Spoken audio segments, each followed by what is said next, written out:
Welcome everyone to today's webinar. This is Organizational Management Methods like a Viking.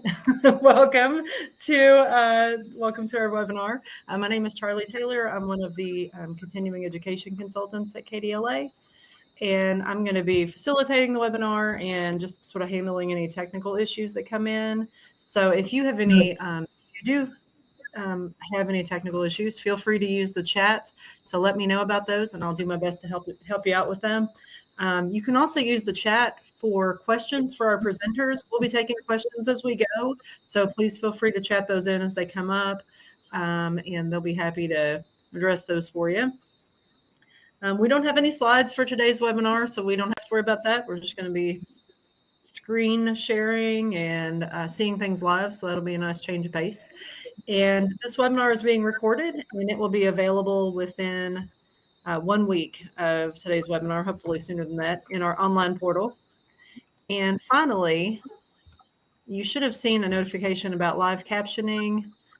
Feel free to share view those on your screen. You can also view captions through our stream text player, which I've just put the link in the chat, and that basically just opens the captions in a separate tab on your computer, and you can manipulate the size and things like that. People prefer that, or you can choose not to see them at all, and that's fine too. So I'm going to mute myself and turn it over to our first presenter. I'm going to announce both of our presenters. We have King Simpson, the director of Logan County Public Library. Okay. And we have J.C. Morgan, the director of Campbell County Public Library. And King is going to go first, so I'll mute myself and turn it over to you, King. Thank you, Charlie. I'm excited to be with everybody today. I'm always looking for new opportunities to learn and ways to continue my growth as a manager. So I'm assuming that's why you all are here too. So my hope is what I shared with you today will be helpful for you. It's a performance tracking tool. It's not anything really fancy, but sometimes I was talking with JC recently about this. Sometimes the more simple and practical things are, the more effective they are. So I don't think that's necessarily a benefit. But before I get into the tool, I want to give you a little bit of the backstory on why I did this. So as a manager, I have, through much self-reflection, I have realized that one of the tasks that comes least naturally to me, and if I'm careful, I tend to shy away from, is difficult conversations with employees and continuing with follow through after those incidents happen. So I'm still very much a work in progress, almost a decade into being a library director on that, but it's something I've really worked on. And something that's really been helpful for me, last fall, I read this book, It's Okay to Be the Boss by Bruce Tolgan. So the basic premise of that book is that most managers, out of fear of micromanaging their employees, tend to undermanage their employees. So they go to the other extreme. So it might sound familiar to you in a couple of scenarios. So you don't give enough feedback for your employees, and they're left wondering if they're meeting expectations because they know there's an expectation there, right? It's just unspoken. So they don't know if they're doing a good job or not, or what's expected of them because you're not giving enough feedback. The other thing is you have your top performers who are doing great work, just like they always do. They just come in and get their job done. And then your underperformers, if you have any of those, unsurprisingly, are going to underperform because you're not holding them accountable there. And those issues, when they're not addressed, that can build resentment in your better workers. And sometimes they're the ones that end up leaving because of what the underperformers are doing. So especially in this current environment and the current climate, with how hard it is to retain people and workers in libraries, we want to make sure that management is not causing any of those issues and making it hard. So I recommend that book if you haven't read that. But one of the things that it talked about in there was performance tracking. So, and getting really serious about the way you do that. So that was one thing I really like. So I developed, and I say developed, it's really basic. You're going to see it in just a minute. This performance tracking tool, but it has really helped me a lot already just since I started doing this. I'm going to share my screen so you can see what that looks like. So one of the really cool things about this, and we'll talk about this as we go through it, it's really helpful for evaluations. I feel like, unfortunately, we tend to, especially if you're doing like an annual evaluation, we tend to focus a lot on what's been happening in the last few weeks or few months, but we sort of forget about what happened right after that last evaluation, right? So that time period sort of gets left out in there. And we don't want that to happen. We want to talk about the trend line of employees, right? Not just what you did last week, but where are you going over time? Are you improving? Are you falling off in certain areas? Are you doing this really well, but you still need to work on this? So where are employees headed? And you have to be able to see that course over time to know what that really looks like. So this tool has been really helpful for that. Again, it's a really simple tool, but it's already started paying dividends in my personal management experience and journey. So we use Google, as you can see here, for our service. And the reason I mention that is, so I use this on the drive. There's other products like that there, but it allows for sharing with other employees, and also you can access it from anywhere. Those were big parts of this for me, because as far as accessing it from anywhere, if you're a manager, you know, anytime you go to a conference or out of town meeting or vacation, that's when something goes wrong, right? Two employees get into an argument, or you know, something else happens that you get called or texted or whatever, and you have to deal with while you're not there in the office. So this eliminates that worry of not getting something documented while you're out. You can do it right there. Also, if you have other supervisors that are helping manage staff, maybe staff report directly to them rather than you can share this information with them. So for instance, you see at the top of the screen, we have three different departments here. So we have lumped together our programming, outreach, and community relations. Then we have public services, and then we have technical services. We have a couple people that don't fit nicely into those boxes, but that's where the majority of the employees' individual files are found. And so the supervisor, for instance, our public services supervisor, has access to that public services folder. So since she's more hands-on with those employees, she's the one actually going in and recording most of those notes. I occasionally go in there and add something myself, but since she works with them day in and day out, she's going to do the majority of that. So we'll actually dive into one of these. Of course, I'm not going to show you an actual employee here at our library what their folder looks like. But when I started talking with Charlie and JC about doing this webinar, I just went ahead and created an example of what one looks like, so you can see one. So we're going to talk about this fella down here today. His name is Joe Sample. Let me tell you a little bit about Joe before I jump in there. So he's a part-time employee at the public library. He works public services or circulation, whatever title you use in your library. And we all have a Joe, right? Or have had a Joe in the past. He's a good worker. He's very capable. Sometimes has some interpersonal issues with coworkers, as tends to happen. And sometimes he's can get easily distracted. Maybe he isn't real great at time management, that sort of thing. Not a bad guy, not a bad worker necessarily, but definitely could benefit from some guidance and some good management. I just want to make a quick note. This is not an employee at our library who's just had their name changed for these purposes. This is just scenarios I've either pulled out of my imagination or has happened at some point somewhere with somebody. So this is not just somebody's file that's been renamed. So I'll go ahead and open his file so you can see that. Okay. All right, so you all should be able to see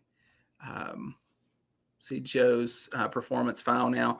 The first thing you're going to notice when you open any staff file, the very first thing you'll see is this, and we always leave it on this tab, is their goals. So these are goals that were established there in their last evaluation. And when we did our staff evaluations last year in 2022, we had started adding goals in at the end of the performance evaluation for the following year. It's not something we had done before. So most employees have 2 to 4 goals to work on throughout the course of the year. But one thing I learned throughout the course of the year we hadn't really built in any structure to revisit those or track the progress for individual employees. So it was really hit and miss. Some we did really well with, some we really let fall off. And that was something I knew that we could do better moving forward. So that was around the time I was reading It's Okay to Be the Boss. So I was getting some of these ideas. I was like, this would be a really good place to incorporate this. So here's Joe. You can see his evaluation date. So back in December, we did his evaluation, and he had 3 goals, basically improving his relationships with his coworkers, taking a time management webinar, which he would locate, and then giving a report to his supervisor about how he was going to actually adopt those strategies that he learned, and then minimizing unscheduled absences, which had been an ongoing issue with Joe. So you'll see the most recent date that this was reviewed. So this is updated fairly regularly. This might be part of a formal review process. So maybe you have a monthly or quarterly check-in with employees, or maybe it's just something that comes up in the day-to-day operations that relates back to that employee's goals, and you just end up touching base on it. So we try to, anytime we had our last contact where we specifically addressed one of these goals and made that very clear that that's what we were talking about, we try to go in there and put that in there. There's a checkbox for completion and for the supervisor initials. Sometimes, these are never technically completed, like improving rapport with coworkers. That's not necessarily something you ever complete. But some of them are more time bound or very specific, and those do get checked off. Not that we won't talk about it more, but that can happen. So again, very simple layout. This wasn't anything I spent an inordinate amount of time. You could make it really, I guess, colorful and festive and all that, but I was just trying to go really simple. I wanted something I could just open and quickly interact with and close it back out. But anyway, we want this to be at the forefront of everything we do, is with each employee, is remembering that they have goals that they're working toward. And then what we actually do, so I will click on, this is the current quarters tab for Joe. So this shows you what we're actually doing. So where we're actually tracking performance. So what you'll see here, there's just a note with a date and a really brief note, and then the initials of their supervisor or whoever has access that can make these notes. So this is not Joe's official personnel file. This is just a really brief note. Anytime we're really touching base about something or we notice something, we're just doing a quick note. Again, this is really for supervisors to help detect that trend line and keep us on pace and hold us accountable for making sure we are managing our employees, and then having that the details for some feedback when we need to give that. So a few things to keep in mind when you're doing this. First off, I always want to make sure I'm recording good and bad, bad stuff, bad actions. So if you're like me, you can really get out of the habit of doing this really easily, but maybe somebody's really done something where they've gotten off the rails and you're having to write them up or whatever. So you don't want to just go in and do that sort of stuff. So even your lowest achieving employee does great stuff sometimes and has some really good qualities about them. And then on the converse, even your top performers are going to occasionally do something wrong. So that's okay. Just track it all down. You're really trying to get a full picture, a full scope of how your employees doing day in and day out at work. The other thing I wanted to say is do this in the now. So don't say like, well, on Friday afternoon, I will catch up with what employees have been doing all week. You don't want to get into that habit. I kind of go by that 2-minute rule. If you're familiar with that, it's the anti-procrastination thing. Like if you can do something in 2 minutes, do it now. Don't come back to it. Don't add it to a to-do list. You can always go back in if you find out more about the situation or you want to revise it a little bit later, that's fine. But go ahead and just, pull up this file and you got it in there and it's good to go. And you'll find yourself tracking a lot more information that way than thinking like, oh, I've got to do this really detailed, elaborate report. Just get the thought down when you do it. The other thing I would mention, and I think this is sort of HR 101 if you've ever done anything like this, is really focusing on behavior and not making statements person. So, maybe you've just had sort of a heated conversation with the employee, or you're frustrated because you feel like we just talked about this issue. Now I'm having to bring it up again. Don't let that come through in your notes. So be very specific about the behavior. I would say, especially if it's negative. So, if Joe failed to, he was supposed to pull his job is to pull the items up for the reserve list each morning, when you open, and he didn't do that yesterday, and you have to remind him again today. Put something very specific like that. Like, this is Joe's assigned task. He's aware of that, and he failed to do it 2 days in a row, and I've had to mention it to him both days for him to do it. Don't say, Joe is so lazy, and I'm so sick of this, and I don't know what I'm going to do with this guy, and that's not the kind of stuff you want to put in a file, any sort of personnel file. As a wise woman once told me, don't put anything in writing you don't want to see on a 10 by 10 screen in a courtroom. So it may sound a little extreme, but you never know what's going to come up. But this has been really helpful already in some of the evaluations we've done. Of course, we haven't been doing it for a full year yet, but just having some of this basic information to go back to. It also makes you much more conscious of what you're doing and the time you're spending or not spending with employees throughout the day and interacting with them. So I would encourage every manager, if you're not doing something similar to this, to do it. It can be this simple. I'm sure there's products you can probably buy, but this was just a really simple way for me. I can access it anywhere. I can give access to different people when they need it.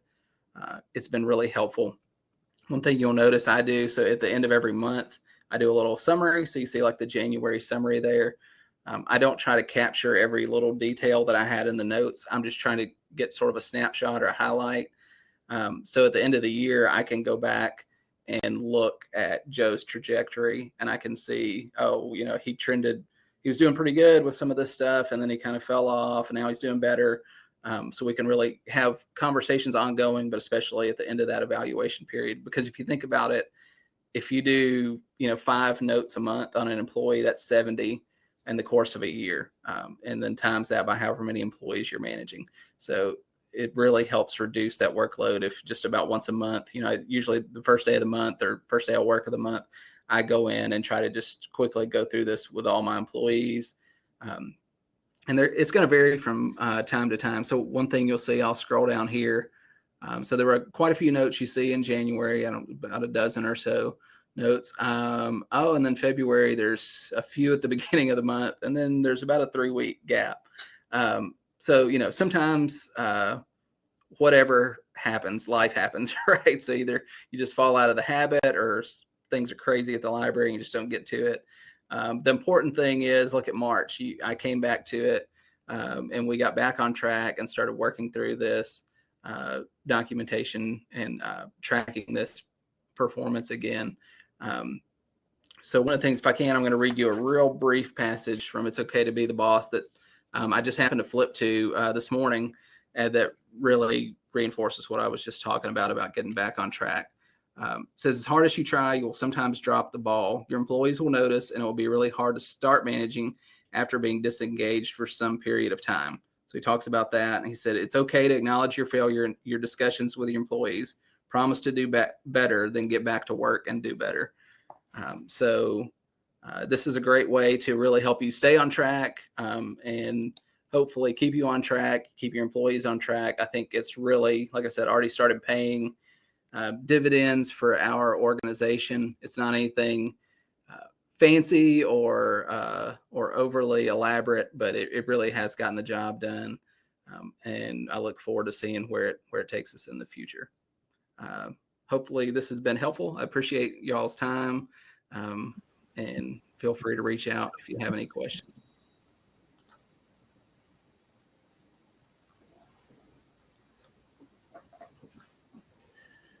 Are there any questions for King?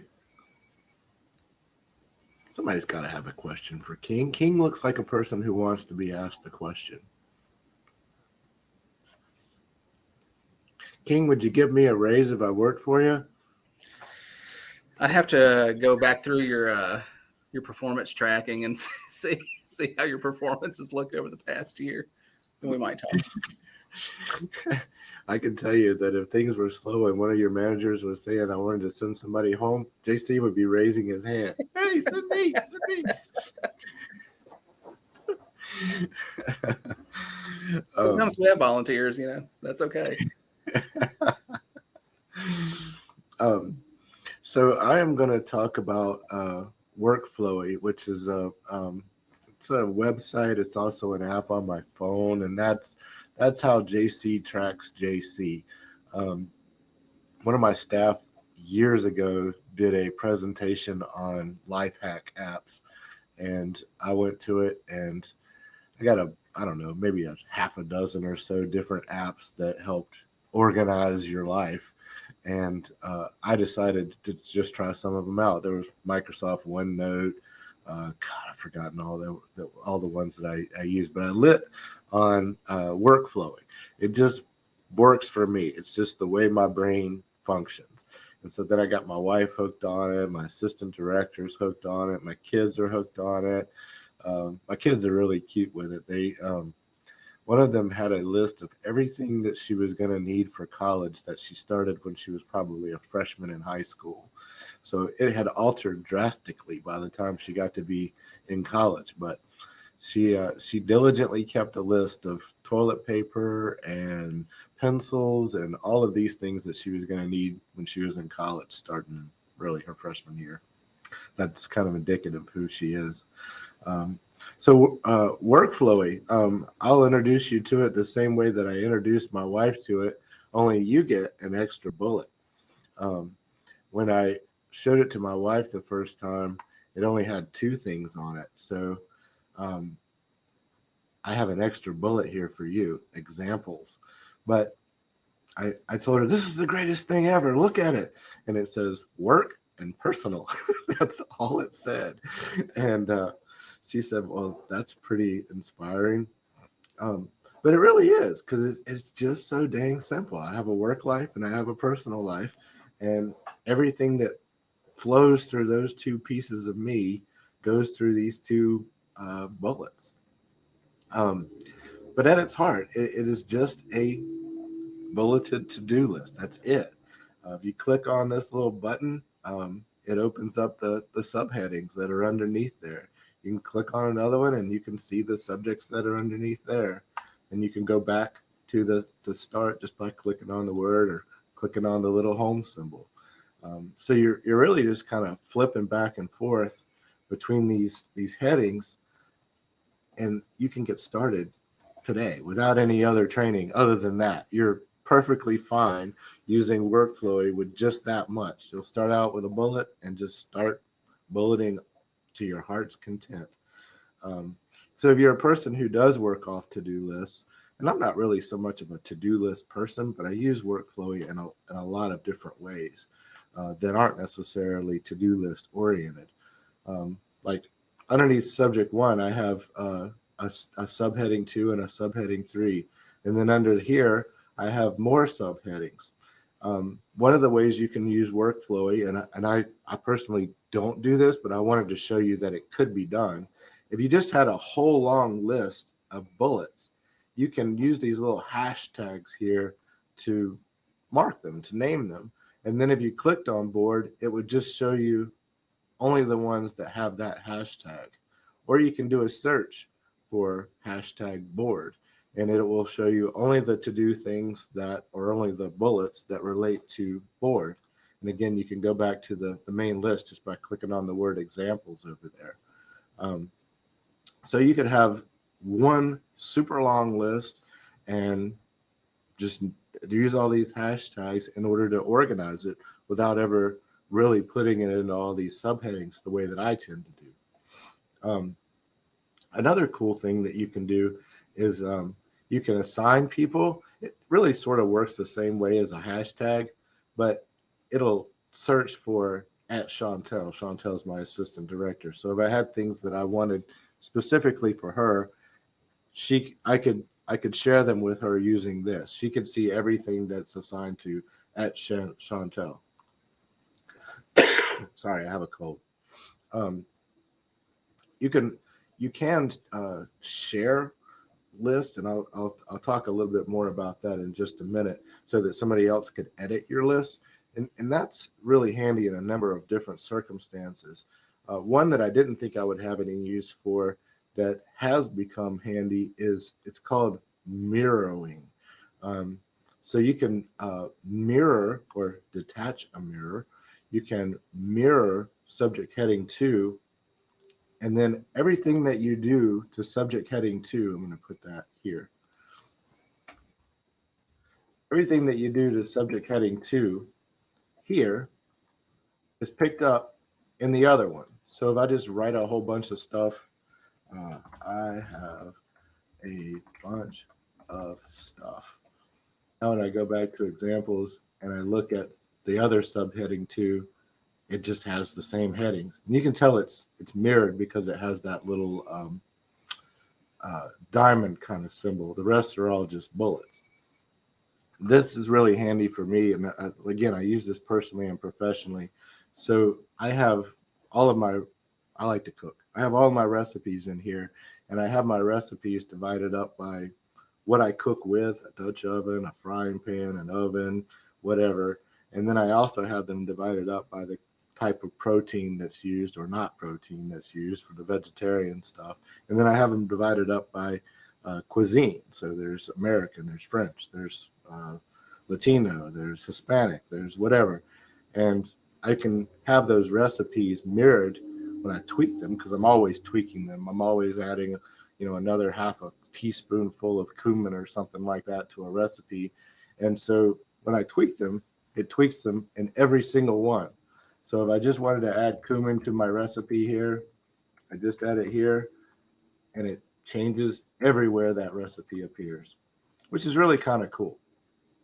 I said that you could share them, and I'll show you. Again, I'm kind of mirroring. I'm kind of going between my work life and my personal life, but sharing them, like we have a grocery list, and it's in blue because I've shared it with my wife and my kids. So all of the things that we buy on a weekly basis are here, and we can, as we buy them, we can complete them, and then they're marked out. But then we can uncomplete them, and they come back. I'm going to stop sharing here for just a second so I can show you. If you can see this, can y'all see my phone? So there's an app that does the same thing. And when you're in the grocery store, you just have to swipe to the left, and it deletes it, swipe to the right, and it completes it.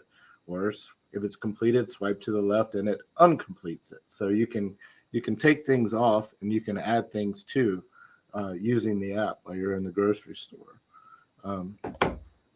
which is really handy. But what I typically, now I've got to start sharing again. Work-wise,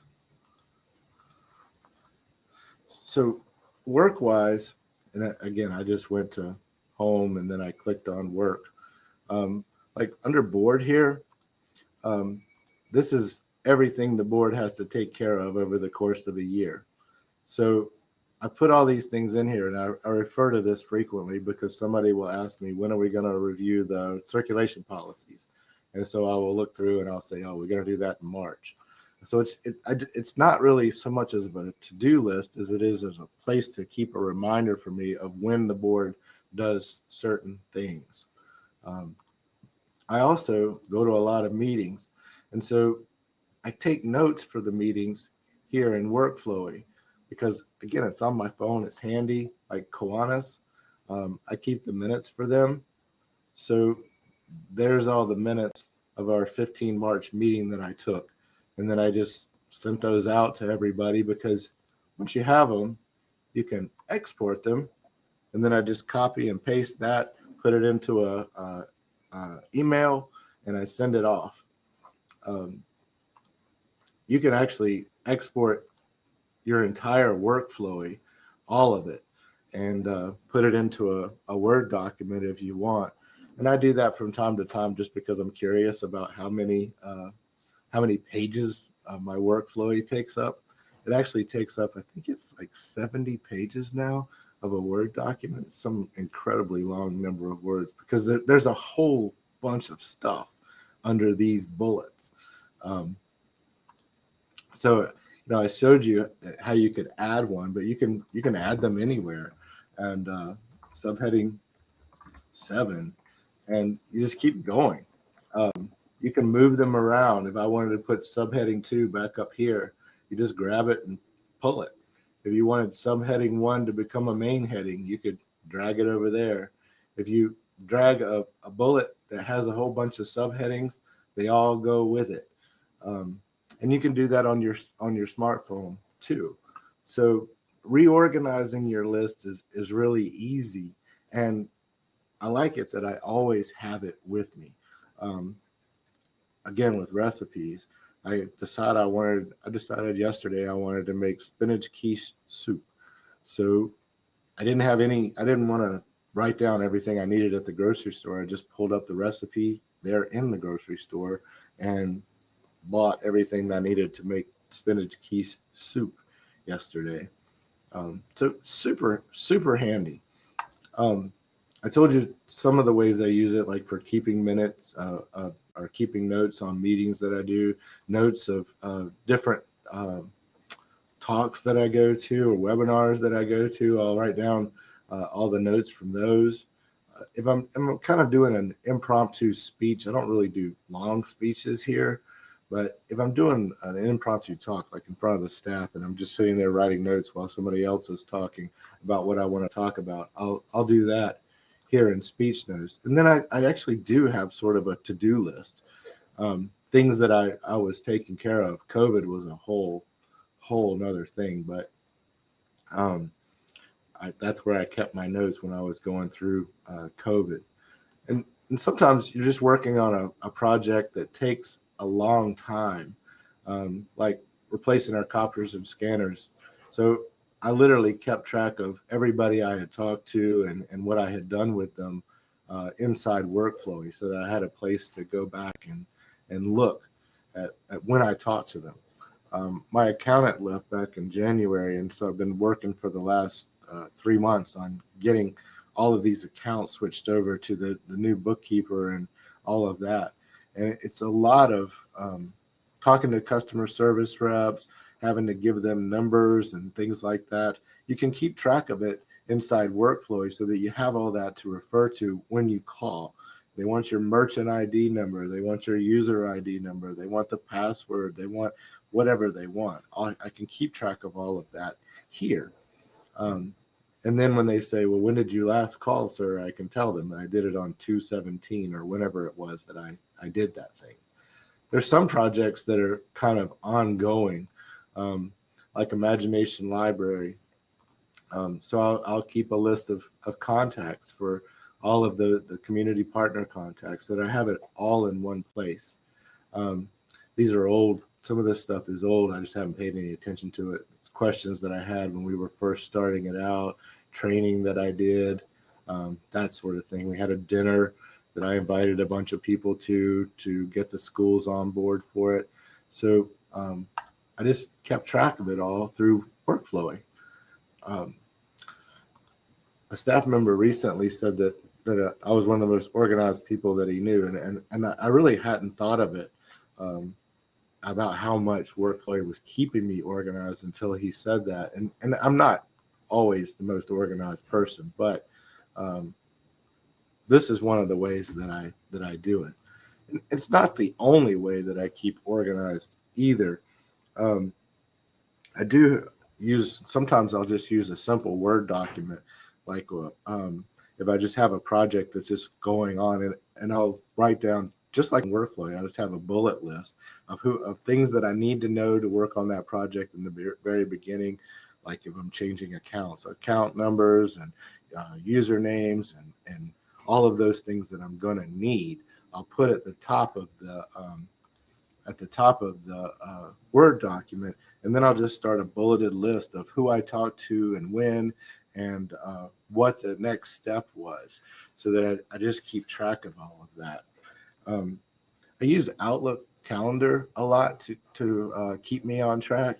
So and maybe you're using this stuff too, but those are recurring events features are really helpful. So you just set it up on March the 1st. You just set a reminder that you're going to have to do circulation policy review that month, or do it on February 1st because it's due in March, right? I use that a lot. My wife will sometimes, when she's at home and she realizes that she has to do something at work the next day, she'll call and leave herself a voicemail at work, which I think is really cute. Or she'll send herself an email, which I think is really cute. But I tend to I'll literally have a Outlook event for the next day, then I'll just start writing down stuff that I need to do sometimes rather than using Workflowy. And then the next day when I get to work, it pops up as a reminder and I'm like, oh yeah, and I got to do this and this and this, and I check it off. So it's not just Workflowy that helps keep me organized. It's other things too. Another thing that we use here extensively is KeePass. KeePass is just a password organizer. It's a free download. KeePass, one of the things I like about it is it's not cloud-based. It's on your computer. You can put it into a space that you can get to very easily, like Dropbox, remotely. But or if you have some other file sharing system at your library that you can get to remotely. I like putting mine in Dropbox because then I can get to it anywhere I am and I can see all of my passwords. So all of the department managers here have a KeePass, because now, I mean, think of how many things that you have to log in and know passwords for, and now think about you getting into an accident and you're in an ICU somewhere and somebody else has to get into all of that stuff. If you don't have all those passwords written down in one place, then it's going to be very hard for them to replicate that. So with my KeePass, did something happen to the screen? Yeah, we had a little blip, but I think it's all back now. Sorry. Okay.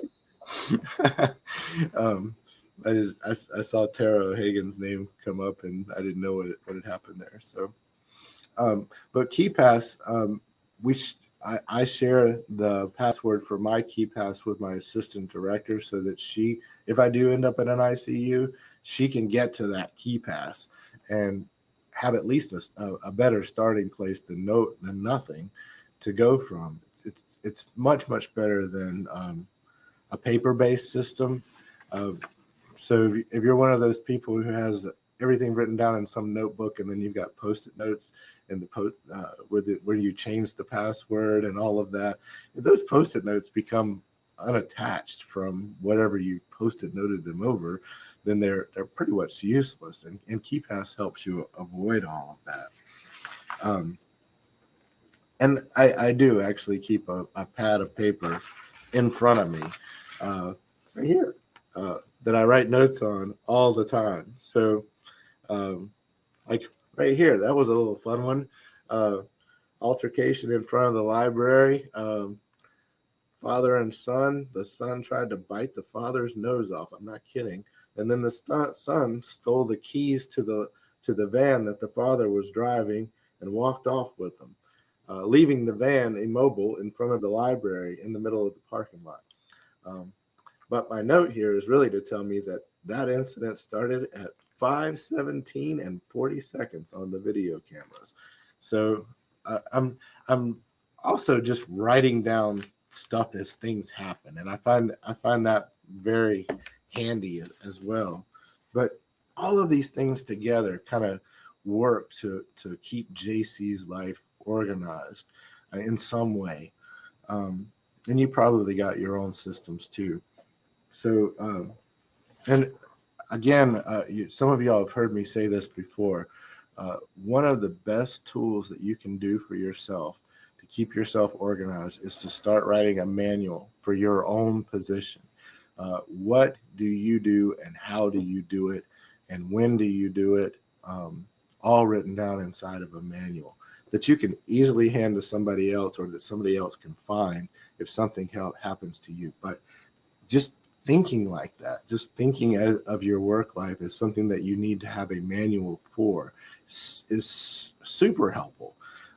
Mine has all of the library's little numbers that it has to know. It's SEC code, it's FIN number, it's EIN number, it's tax ID number. All of those numbers that I have to regurgitate are written down in one page of that library director's manual. There's important people that I think another director might need to know or remember from the past of the library, previous directors. There's how to deal with the Kentucky Department for Water and Natural Resources when we have to do something for our geothermal system. Just all these little things that you have to know to do my job. And I go through it once a year and make sure that everything's relatively up to date.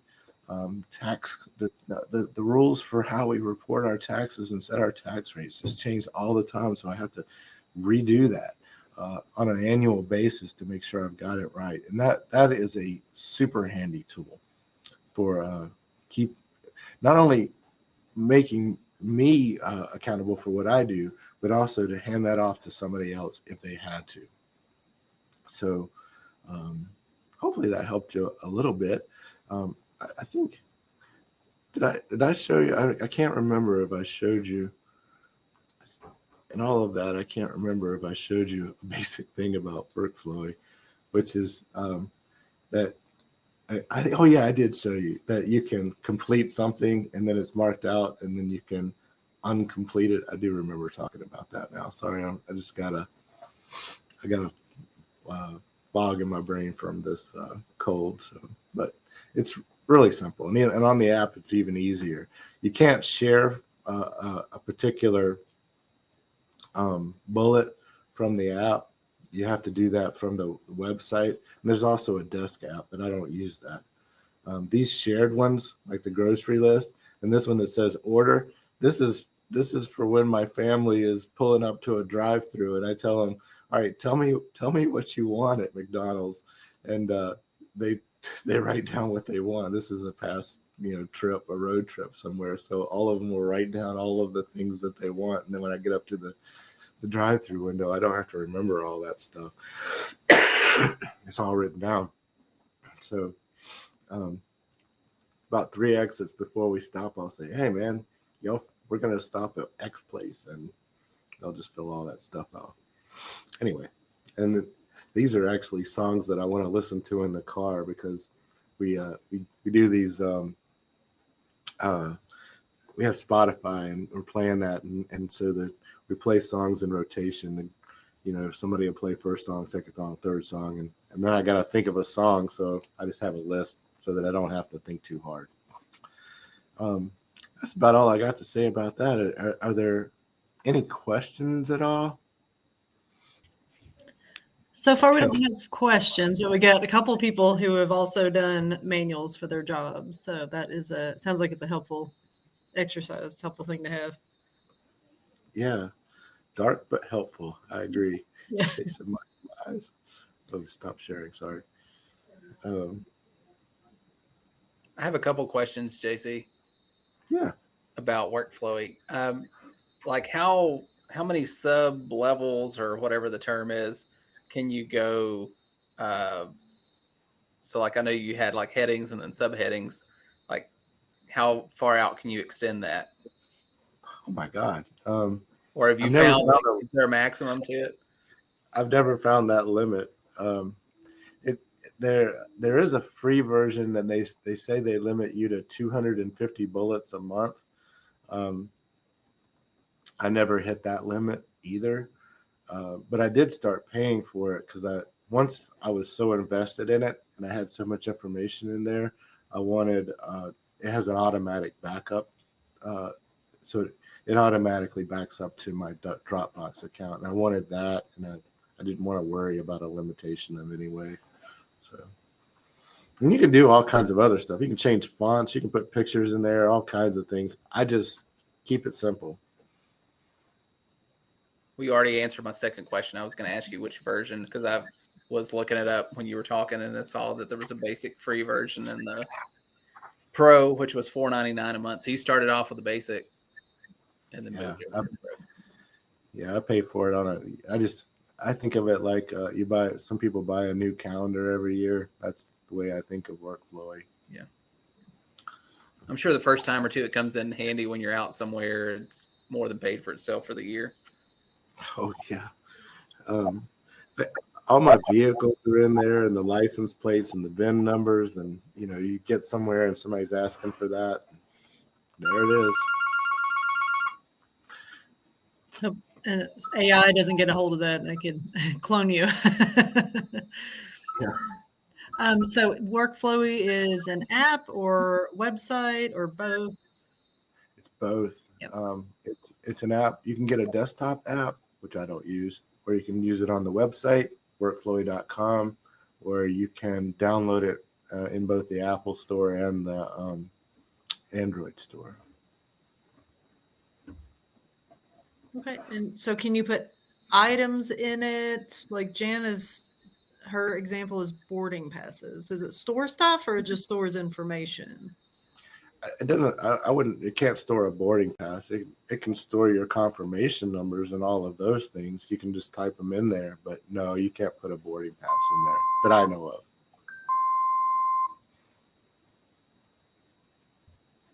Gotcha. And it wouldn't hold photos because that's a file. It's an item.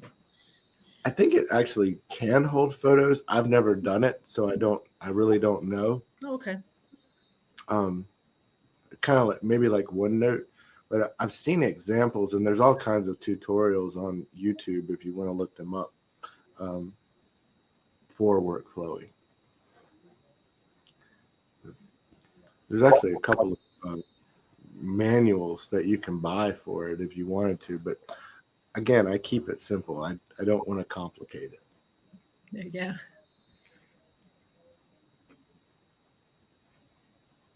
And when you were talking about KeyPass, is that the one that's spelled K-E-E? It's not spelled key like K-E-Y. It's spelled K-E-E. My wife actually, she gets a hoot out of saying keep ass. So it's KeyPass, K-E-E-P-A-S-S. That's funny.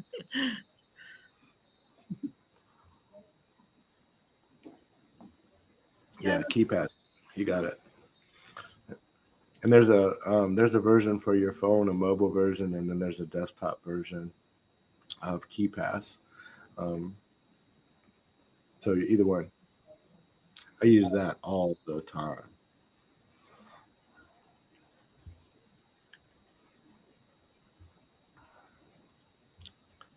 That's for things that you don't want to put necessarily in Workflowy up on the web, like my kids' social security numbers are in there, bank account numbers, things like that I might have to refer to that I don't want out there on the web. I like that it's a local file. And for the library, it's the same. It's got account numbers and things like that I don't want in some public place. Gotcha. And Jan is asking if anyone uses Guru, G-U-R-U, for staff help. I'm not familiar with that one, so. I'm not either. Found it helpful for programs and instructions. Okay. Anyone else using that, or does anybody else have a program or a little tidbit they want to share that they use? Go ahead and use the chat.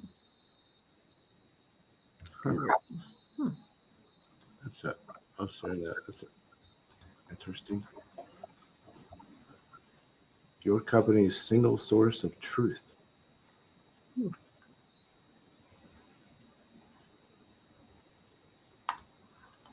Never heard of it. No, thank you.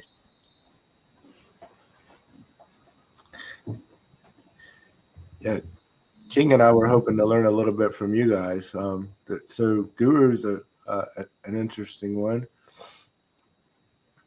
And we can turn on the talk so that anybody can talk if they want to. If Jana, if you want to explain that. Yeah, let me do that real quick.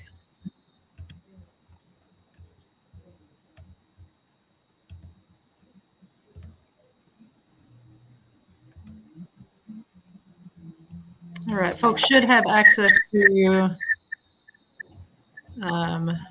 microphones now. And okay, I'm going to mute you, Melissa, because I had just a little bit of echo coming back there. But if you're on your phone, I think you have to push *6. There's a microphone icon in the bottom middle portion of the screen there, and you can click it and come on and chat. Jan, what do you have to share with us? I didn't design the Guru. It's a program my assistant found, and it's on the just on the computers, and it's got like, how do I take a picture of a patron? How do I give somebody a new number? What days are we on holiday? I mean, you can basically put anything in there you might want to put, and then a staff can go and click, and it will give them instructions and pictures and whatever they need to help them out with all sorts of different things. It's been really helpful.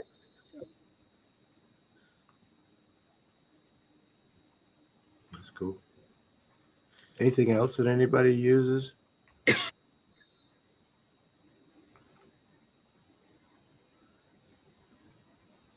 I know Cindy Clifton was on here at one point, and she's also a recipe person, and she's computerized her recipes. I've forgotten. Is Cindy still on here? I don't know if she wants to explain how she did her recipes.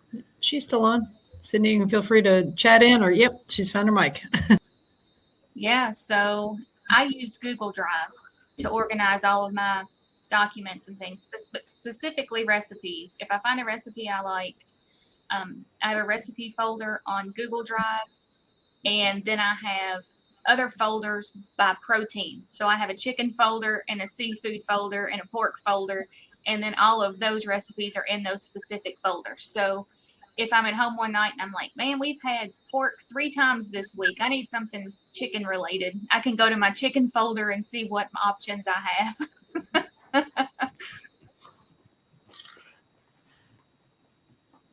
It's really cool to have them divided up like that.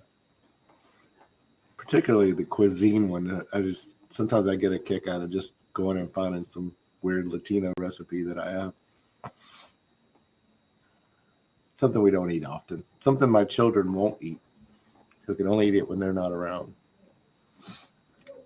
And we do have Catherine asking for calendar recommendations. JC, you had mentioned using the Outlook calendars. If anybody else has any recommendations? You say you still use index cards. I use Outlook, but I used to use Google Calendar a lot too. I switched to Outlook because my wife uses that, and we can easily invite each other to things that we're just telling each other, I'm going to be gone Thursday night, or I'm going to be gone Saturday, or whatever. Sometimes we're actually inviting one another to stuff, but that's rare. She never invites me to anything. So those are the only two I use. Does anybody else have any calendars that they happen to like, or add-ons? We use Google. That's how we track. Of course, we only have 2 meeting spaces, but all of our staff, they can't go in and edit. Only certain people that have access can go in and like reserve those spaces. But anybody can pull it up anywhere, and it's in real time. Used to, we had like a printed out sheet, like United Way is going to be in the meeting room on whatever day. Well, then they changed their time, or they canceled, or we needed to add somebody in or move a room, and it was a nightmare. So now they can just pull up their calendar from any workstation and know instantly what's approved and what's not, and who's going to be where.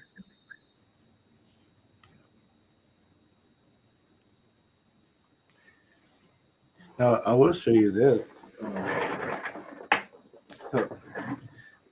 I use this occasion. Can y'all see that?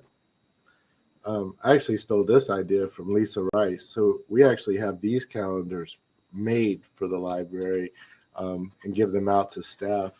And within there, it tells them, of course you have to plan them out a year in advance, but when branch meetings are, when supervisors meetings are, when mileage reimbursement requests are due, when the book ordering cycle stops or starts, things like that. Board meetings are all in here, and so we actually have these printed for us every year, and the PR, my my folks in communications, they designed the cover and all of that. It also has in it, again, I stole all this from Lisa Rice, but all of those urgent numbers that you might need to call are in there, and then contact information for myself and all the other managers is in there. Pretty handy. And then the calendar for the next year. JC, where do you order those from? We just have a local printer print them, and we order probably 100 of them. As you have staff come and go, and then we used to use them for. Jan said she uses a paper calendar for her meeting room. We used to use these for our meeting rooms as well, but now we don't do that anymore. Even me with a digital calendar, though, I find this thing really helpful when I'm trying to figure out where a board meeting is or when the next supervisor's meeting is. I use it a lot. I still have a paper calendar too, but it's not official if it's not in my Google Calendar. That at some point that shifted. I think maybe during COVID. Like it used to be the other way around, and it twisted around the other way. But yeah, I still use both. If it's really important, if it's of dire importance, it's in both. That's how you know it's really important. Is your anniversary in both? I don't need a calendar reminder for that yet. I don't know. Maybe after I've been married a few more years, I'll forget that. But Aw, he's so sweet. I'm trying to get him in trouble. Yeah. All right. We're coming up to our 3 o'clock. Anybody have any other questions or suggestions you'd like to share?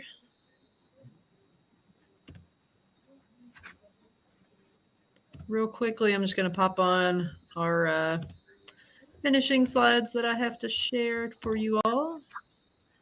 We thank the Institute of Museum and Library Services for their sponsorship of this webinar and our services here at KDLA. And thank you all for attending today. And if you have questions or if we can be of help in the CE section here at KDLA, feel free to email us.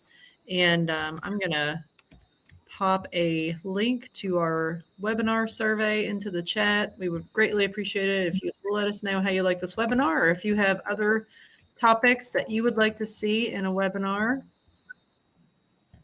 A real quick 4-question survey, and a reminder that today's webinar was recorded, and I'll get it uploaded into our online learning portal just in the next couple days. And if you've been here for the live version of this webinar, you'll receive a certificate of attendance, and that will be in your learner dashboard within 1 week. And I believe that's it. Let me stop that. Oh, thank you for being willing to share that, King. Appreciate that. And give a round of applause to our presenters, JC and King, today. Thank you all so much for taking the time to do this and put this together. You're welcome. Thank you. Really appreciate it. Always fun. thanks everybody. And thanks to our attendees for being here. And hopefully we'll see a whole bunch of y'all at KPLA next week. Wow. Yep. Y'all take care. Bye, everybody. Bye. Bye.